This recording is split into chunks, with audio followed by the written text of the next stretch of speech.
தமிழக முதலமைச்சர் நடைபயண road show நிகழ்ச்சியில் கூட்டத்திலிருந்து உள்ளே வந்த அரசு வழக்கறிஞர் அருள்தாஸ் என்பவரை போலீசார் தடுத்த நிலையில் வழக்கறிஞர் டிஎஸ்பியை எட்டி உதைக்க முயன்றதால் பரபரப்பு ஏற்பட்டுள்ளது.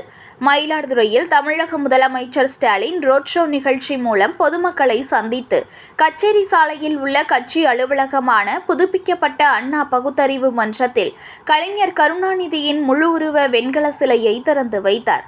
4 கிலோமீட்டர் தூரம் 2 பக்கமும் பேரிகார்டு தடுப்புகள் போடப்பட்டு போலீசார் பாதுகாப்பு பணியில் இருந்தனர். ஆயிரக்கணக்கான பொதுமக்கள் 2 பக்கமும் நின்று முதலமைச்சர் மு.க. ஸ்டாலினை வரவேற்றனர். முதலமைச்சர் நடைபயணமாக கச்சேரி சாலை கட்சி அலுவலகம் வருவதற்கு முன்பு அங்கு திமுக அரசு வழக்கறிஞர் அருள்தாஸ் என்பவர் கூட்டத்தில் இருந்து திடீரென்று உள்ளே வந்தார். இதை பார்த்து பாதுகாப்பு பணியில் இருந்த போலீசார் அவரை பிடித்து அங்கிருந்து அப்புறப்படுத்துவதற்காக இழுத்துச் சென்றனர்.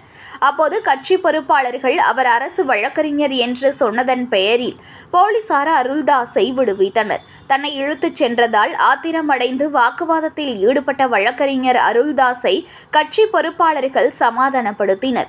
அப்போது அருள்தாஸ் திடீரென்று அங்கு பணியில் இருந்த டிஎஸ்பி ஒருவரை எட்டி உதைக்க முயன்றதாக கூறப்படுகிறது.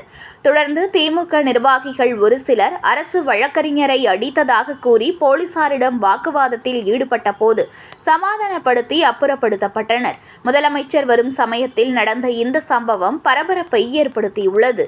செய்திகளை உடனுக்குடன் தெரிந்து கொள்ள லைக் பண்ணுங்க, ஷேர் பண்ணுங்க, சப்ஸ்கிரைப் பண்ணுங்க, மறக்காம கமெண்ட் பண்ணுங்க.